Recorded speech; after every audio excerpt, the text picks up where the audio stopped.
Next topic is the enzyme inhibition. देखिए, जैसा कि हमें पता है कि एंजाइम किसी भी पर्टिकुलर रिएक्शन को कैटलाइज करता है, उसकी रिएक्शन की स्पीड को इंक्रीज या डिक्रीज करता है। सपोज टू बी ए और बी एक दूसरे से रिएक्ट करके सी कोई प्रोडक्ट बना रहे हैं, और अगर इसमें हम कोई पर्टिकुलर एंजाइम ऐड कर दें तो ए और बी से जो सी बनने की स्पीड है वो बहुत ज़्यादा बढ़ जाएगी। तो हमें पता है कि एंजाइम किसी भी पर्टिकुलर रिएक्शन को कैटलाइज करते हैं, उसकी स्पीड को कम या ज़्यादा करते हैं। जब किसी एंजाइम की रिएक्शन को, जिस रिएक्शन को एंजाइम परफॉर्म करता है, उस एंजाइमेटिक रिएक्शन को ही स्टॉप कर दिया जाता है, इसी को हम एंजाइम इनहिबिशन कहते हैं।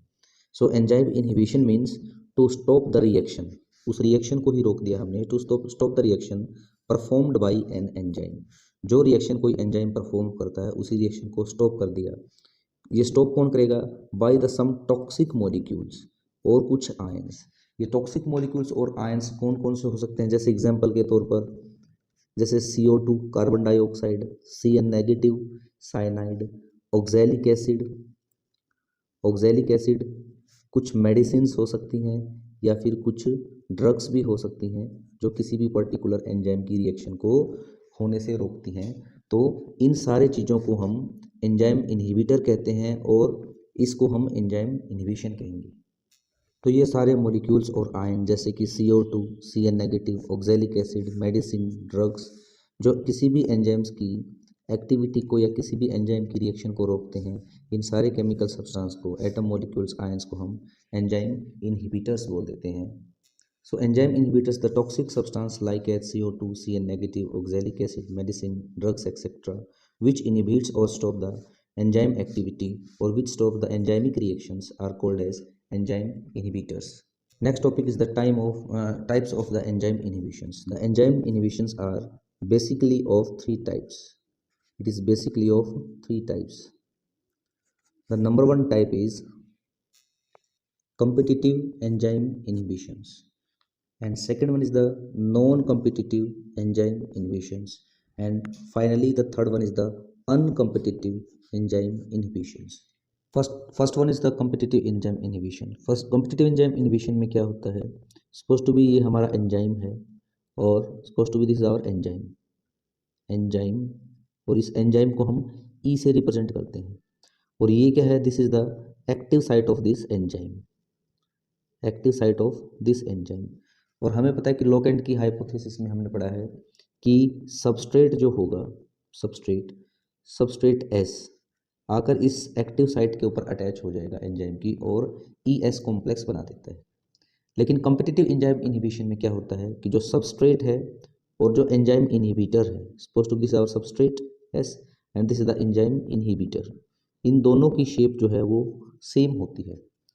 दोनों की शेप सेम होती है और दोनों की शेप एंजाइम की एक्टिव साइट की शेप की तरह ही होती है, और इन दोनों के बीच में कंपटीशन होता है कि कौन जाकर पहले एंजाइम की एक्टिव साइट पर जाके जुड़े। लेकिन इन कंपटीशन में हमेशा इनहिबिटर जाकर एंजाइम की एक्टिव साइट पर अटैच हो जाता है सबस्ट्रेट से पहले। तो इनहिबिटर जाकर एंजाइम की एक्टिव साइट पर जुड़ गया, सबस्ट्रेट नहीं जुड़ पाया। अगर सबस्ट्रेट एंजाइम से जुड़ेगा नहीं तो ये एंजाइम्स आगे जाकर प्रोडक्ट नहीं बना पाएगा, या कहें कि इस सबस्ट्रेट को प्रोडक्ट में चेंज नहीं कर पाएगा। तो एक जो सिंपल सी नॉर्मल रिएक्शन होती थी जिसमें एंजाइम की एक्टिव साइट पर जाकर पहले सबस्ट्रेट जुड़ जाता था, और ये सबस्ट्रेट एंजाइम पर जुड़ने के बाद प्रोडक्ट की फॉर्मेशन कर देता था एक्टिव साइट पे ही, और फिर ये प्रोडक्ट एंजाइम से सेपरेट हो जाता था और एंजाइम की एक्टिव साइट फिर से नए सबस्ट्रेट से जुड़ने के लिए तैयार हो जाती थी। So this was our normal reaction. इस नॉर्मल रिएक्शन को किसने रोक दिया? इस इनहिबिटर ने। और कैसे रोका? इनहिबिटर और सबस्ट्रेट की शेप सेम होने की वजह से इनहिबिटर जाकर एंजाइम की एक्टिव साइट के ऊपर जुड़ गया। So in competitive inhibition, shape of the substrate S and the inhibitor is similar, and there is a competition between substrate S and the inhibitor to attach at the active site of the enzymes. And the inhibitors, after the competition, inhibitor attach the active site of the enzyme and prevent the formation of E and S complex. So in this way, by using the competitive inhibition, the activity of enzyme or a chemical reaction of the enzyme is stopped. Example के तौर पर सक्सनिक acid अगर enzyme succinic dehydrogenase की active site पर जाकर जुड़ जाए, this is succinic dehydrogenase क्या है, एंजाइम। तो अगर ये succinic acid enzyme succinic dehydrogenase की एक्टिव साइट पर जुड़ जाए तो ये एंजाइम सक्सेनिक डिहाइड्रोजनेज इस सक्सेनिक एसिड को फ्यूमेरिक एसिड बना देता है। तो जो शुरू में हमने लिया है this is our substrate, substrate जाकर जुड़ गया एंजाइम के ऊपर और क्या बन गया, product P, product is the fumaric acid, this is the normal reaction.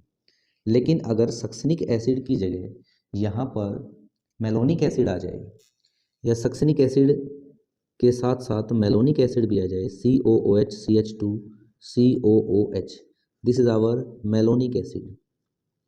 Malonic acid और सक्सेनिक एसिड की शेप या कहें कि स्ट्रक्चर ऑलमोस्ट सिमिलर है, सिर्फ एक CH2 का डिफरेंस है। तो अगर ये दोनों प्रेजेंट हों सक्सेनिक और मेलोनिक एसिड तो इन दोनों में कंपटीशन होगा कि इस एंजाइम सक्सेनिक डिहाइड्रोजनेज पे जाकर पहले कौन अटैच हो।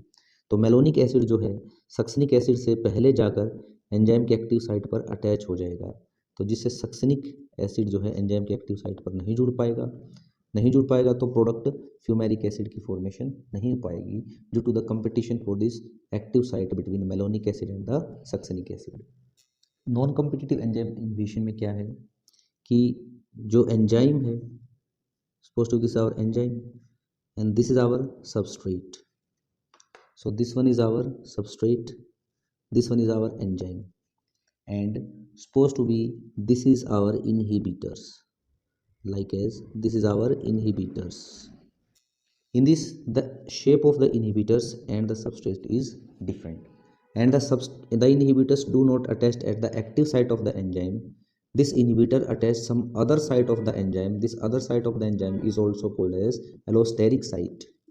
जिस साइट पर इनहिबिटर आकर जुड़ता है उस साइट को एलोस्टेरिक साइट कह देते हैं।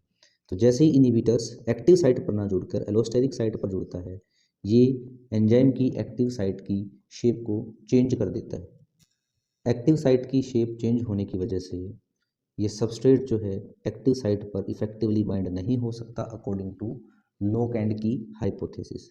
सो एंजाइम सबस्ट्रेट कॉम्प्लेक्स की फॉर्मेशन नहीं हो सकती क्योंकि एंजाइम एलोस्टेरिक साइट पर जुड़ता है, इसलिए नॉन कॉम्पिटिटिव इनहिबिशंस को हम एलोस्टेरिक इनहिबिशंस भी कहते हैं। एग्जांपल्स की अगर हम बात करें तो देखिए माइटोकॉन्ड्रिया में सेल के अंदर एक सेल ऑर्गेनली है जिसको हम कहते हैं mitochondria, double membrane bound cell organelle है और सबको पता है माइटोकॉन्ड्रिया में एटीपी की फॉर्मेशन होती है। एनर्जी मॉलिक्यूल्स एटीपी कहाँ बनते हैं, माइटोकॉन्ड्रिया में। और माइटोकॉन्ड्रिया में एक एंजाइम्स होता है जिसका नाम है that is cytochrome oxidase. Suppose to be this our enzyme cytochrome oxidase, cytochrome oxidase enzyme. This cytochrome oxidase enzymes helps in the formation of ATP, ATP की फॉर्मेशन में हेल्प करता है, लेकिन in the presence of CN that is cyanide, CN negative, CN negative is the inhibitor. ये CN negative क्या करेगा, enzyme की allosteric site पर जाकर जुड़ जाता है और एलोस्टेरिक साइट पर जुड़ने के बाद एंजाइम की शेप को चेंज कर देता है। सपोज टू बी यहाँ पर CN जाके जुड़ गया तो CN क्या हो गया, इनहिबिटर। इसने एंजाइम साइटोक्रोम ऑक्सीडेज की एक्टिव साइट की शेप को चेंज कर दिया जिससे ATP मॉलिक्यूल की फॉर्मेशन नहीं हुई। और लास्ट वन है हमारा अनकम्पिटिटिव इनहिबिशन। अनकम्पिटिटिव इनहिबिशन में क्या होता है, देखिए सपोज टू बी ये हमारा एंजाइम है और एंजाइम के साथ साथ suppose to be this is our enzyme E, ये सबस्ट्रेट S है, ये इनहिबिटर्स है। अनकम्पिटिटिव इनहिबिशन में क्या होता है कि ये सबस्ट्रेट और सॉरी ये इनहिबिटर्स और ये सबस्ट्रेट जाकर एंजाइम पर साइमल्टेनियसली एक साथ जुड़ जाते हैं। दोनों की शेप अलग अलग होती है और दोनों एक्टिव साइट पे भी जुड़ सकते हैं और इनहिबिटर एलोस्टेरिक साइट पर भी कहीं जाकर जुड़ सकता है और एक्टिव साइट पर भी जुड़ सकता है। तो जैसे ही इनहिबिटर्स और सबस्ट्रेट एक्टिव साइट पर जाकर जुड़ेंगे तो ये जो इनहिबिटर है इस सबस्ट्रेट को प्रोडक्ट में बनने की प्रोसेस को बहुत स्लो कर देता है, जिसकी वजह से प्रोडक्ट की फॉर्मेशन तो होती है, it was the substrate and this is our product, product की फॉर्मेशन तो होती है लेकिन इस इनहिबिटर की प्रेजेंस में ये प्रोडक्ट बहुत देर से बनता है और बहुत धीरे धीरे बनता है, बहुत ही ज़्यादा स्लो डाउन कर देता है प्रोडक्ट फॉर्मेशन को। इस तरह के कॉम्पिटिशन्स को हम अनकम्पिटिटिव एंजाइम इनहिबिशंस कहते हैं। देखिए इसमें एंजाइम होता है एक अल्कलाइन फॉस्फेटेज। ये एंजाइम क्या करता है, अगर इसको सबस्ट्रेट प्रोटीन मिल जाए तो प्रोटीन जाकर इसकी एक्टिव साइट पर जुड़ जाती है और ये उन प्रोटीन्स को तोड़कर अमीनो एसिड बना देता है। So enzyme alkaline phosphatase catalyze a reaction of the breakdown of the protein into amino acids, but in the presence of hydrazine. Hydrazine is our inhibitors, that is hydrazine की भी अगर इसकी presence में हो तो हाइड्राजीन भी जाकर active site पर जुड़ जाती है, जो कि प्रोटीन के अमीनो एसिड में ब्रेकडाउन को बहुत ही स्लो कर देता है, वेरी स्लो कर देता है। So this is the example of the uncompetitive inhibitions.